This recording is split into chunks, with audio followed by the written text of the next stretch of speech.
Hi guys! What are the best cards that you can use to get free airport lounge access? And what if you don't have a credit card? Can you still get free lounge access? And also, what are some of the hidden rules that nobody tells you about these lounges? In this video, I will break it down so that you don't have to waste time and money or get charged like I did. Even when I thought I knew the rules, I still got blindsided with a US $35 charge. Back in June, I thought I had the perfect plan to maximize my free lounge passes from this card lah, that card lah, for my trip to Kunming, China. You see, I had the DBS Altitude card, which comes with 2 free access every year. And I've already used one earlier in the year for my Penang trip. So I was saving this last one for this trip. And I also had my UOB Privy Miles card, which gives me 4 free lounge access a year. So sis plan be very simple. Let my mom use the pass that comes with the DBS card and I would use the one that comes with the UOB card. And both of us would stroll into the lounge together to eat the famous laksa because the airport lounge laksa is pretty yummy. And the fact that it is free flow and free is even more shook. But at the counter with my mom beside me, the staff told me, "Sorry, if you are bringing guests, both entry must come from the same membership." I was like, huh? Oh, okay, but I have the priority pass for both, right? So isn't it the same membership? They said, no, same membership means must come from the same card. Because what happens is that when you apply for priority pass with your DBS Altitude card, you get one priority pass membership. When you apply for the UOB Privy Miles card, you get another priority pass membership, but both cannot consolidate. Let's say if you were to cancel your DBS Altitude card and you were to apply a DBS Altitude card in 2 years' time, you cannot actually use back that same priority pass account number. You actually have to apply for another brand new priority pass membership number. It is just like, I don't even understand why it's like that, but it's like that. So basically, to bring a guest to enter at the same time, you must use the same account. So I used the membership that came with my UOB Privy Miles and they scanned it and we both went in and nobody said anything. And I thought everything was fine. I could use 2 out of 4 free lounge visits. But here's the twist. I didn't even realize that only my visit as a card holder was free and it was chargeable for my mom, who is my guest. The staff at the counter apparently can't actually see if your visit is free or paid. They just scan and the system processes it and the charge only shows up later. When did I find out about this? When my UOB bill came and I saw the lounge fee, I was shocked. I called UOB and I tried to get it waived and their answer, "Sorry man, the information is already public. We cannot waive it." So in this video, you will learn from my mistakes and walk away knowing exactly which cards make sense for families, couples, or solo travelers, how to avoid getting slapped with a hidden fee like my US $35 surprise, how to get the maximum amount of free lounge passes without paying any annual fee, what to consider if you are picking your first card for lounge access, and even how to get free lounge access without a credit card, especially if you are a student or a retiree. Hit subscribe, drop a like, and join my Telegram and I will give you a heart. Without further ado, let's go! When I first started my credit card journey, I wasn't even the main card holder. I was just a supplementary card holder under my mom's secured credit card, which was then the Citi Premier Miles card.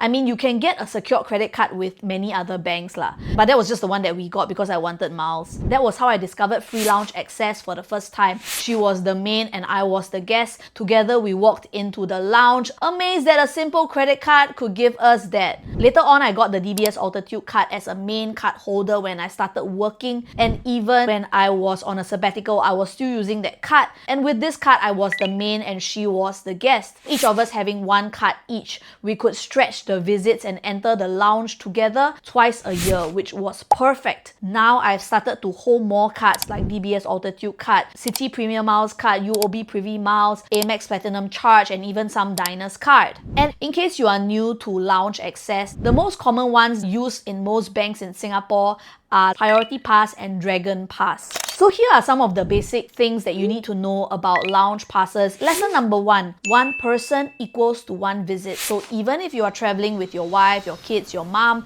every single person needs their own pass. There is no such thing as family sharing. Lesson number 2, you cannot mix cards for the same visit. If you are bringing a guest, both entries must come from the same membership on the same credit card. And you can't just hand your Priority Pass card to someone else to enter without you. Either you walk in together or you don't get in at all. Lesson number 3, know when your passes reset. This one is pretty interesting. Some cards reset their free visits by calendar year, while others by membership year. Why does this matter? Say your DBS Altitude card resets in October. Technically, you can actually have up to 4 visits in one single calendar year if you plan your trips smartly, because 2 trips before the reset and 2 trips after the reset lah. A bonus tip is that you can also use these lounge access passes at restaurants too. Not many people know this, but with your Priority Pass, you can redeem your visits at certain airport restaurants. I've tried this once at Crystal Jade in Changi Airport, and they gave me a pretty decent set meal, and honestly the food was really good. Maybe even better than some of the lounge food. But of course, it's not free flow like a buffet, and it still burns one of your visit. So if your card only gives you 2 visits a year, that's half of your quota gone with 1 meal. You will want to carefully consider if it's worthwhile. An important note, if you have an Amex card like I do, even if it gives you free lounge access, your Priority Pass that is given by Amex does not work for restaurants or non-lounge experiences at all. With other banks' Priority Pass membership, you can use them for restaurants, massages, and other experiences. So in the next section, I will share with you which cards are best for families, couples, or solo travelers. Let's start with family travelers. First up is the Amex Platinum Charge Card. This is a powerhouse that gives you unlimited access worldwide for Priority Pass, Plaza Premium, Centurion Lounge, and the works. You can check all of the lounges available to you on the Amex Experience app. You'll want to watch my previous video if you need more information on that. But the annual fee for this card is massive. It's $1,744 and it's completely non-waivable. But it can be worthwhile if you are using all the perks like hotel status, dining credits, travel credits. If you are interested to know a status update of what I've learned so far using this card, comment Amex Plat. I will do a video if many people want to know. Then there is also HSBC Travel One, which is much more affordable, and you can get 4 Dragon Pass visits per year and even bring guests in. The annual fee is $196.20 including GST. But here's the interesting part. For the first year, if you wanted the sign-up bonuses, you typically have to pay the annual fee.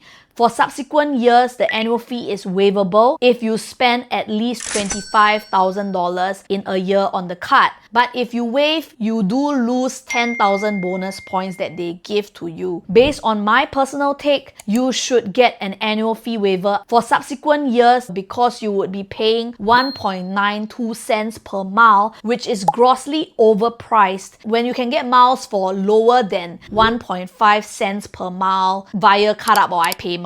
So if you are a frequent traveler or you want to give the best experience to those around you, Amex Platinum card makes sense only if you use most of the perks that come with the card. It's actually pretty worthwhile if you are a frequent traveler. While the HSBC Travel One offers sufficient value if you are a couple traveling twice a year and one person can carry the principal card and bring the guests for 2 separate entries to use up all 4. Or if you are a family of 4, one main card holder can bring in 3 guests concurrently and use up all 4 in one visit. If you need to bring in more than 3 guests at one time, you can also go for the DBS Vantage or the City Prestige card. The DBS Vantage card offers 10 visits while the City Prestige offers 12 visits annually. You can bring multiple guests in one visit as long as you stay within your total number of allocated visits. For example, if your DBS Vantage has 10 lounge visits and you want to bring 4 guests, you can use 5 visits to cover yourself and your guests. And you can use the remaining 5 visits for other trips or to bring other guests in future. Same for the City Prestige. But But you want to know that both cards have non-waivable annual fee of $500 to $600, so you really need to see if it's worthwhile to pay the annual fee. Also, for the DBS Vantage and the City Prestige card, there is a minimum income requirement of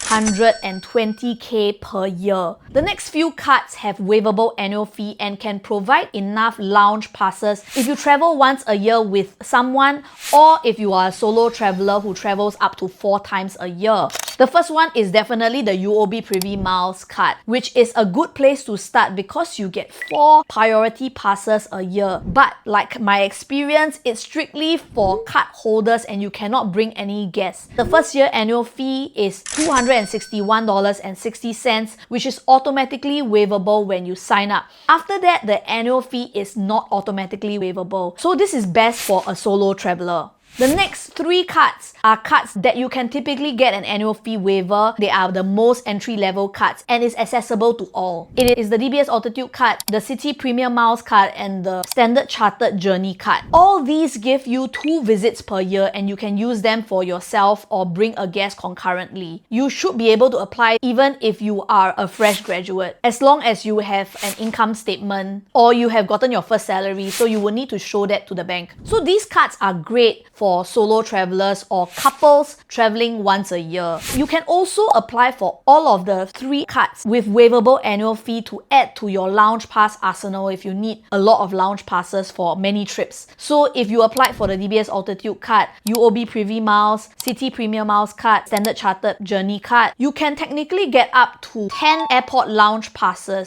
So if you don't have these cards yet, feel free to apply via the links below to get the best sign-up promotions that are available now. Sis, I cannot apply for a credit card right now cause I'm a student. There's actually one other way that you can get free airport lounge passes. That is through trip.com, where it gives free lounge passes based on your membership tier. For example, at Diamond tier, I get 2 free lounge visits every membership year with no credit card required. Not too shabby, right? And here's a lobang tip. You can actually climb the tiers pretty quickly just by booking hotels or flights through trip.com. Sometimes even just a few big trips in a year can bump you up to gold, platinum, or diamond. And if you are already booking your travel, you might as well let it earn you free lounge perks. So is it really worth paying for lounge visits?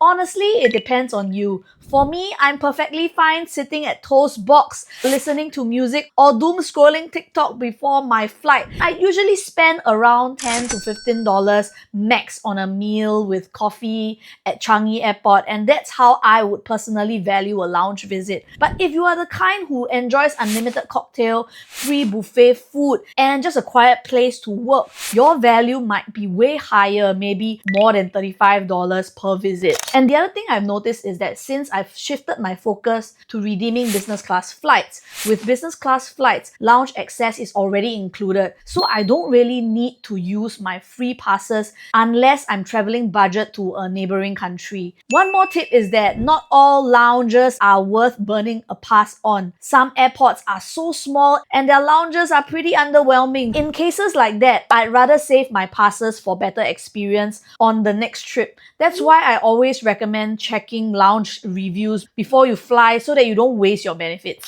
If this has helped you think clearer about whether lounges are worth it and which cards actually make sense for your travel style, drop me a like and subscribe.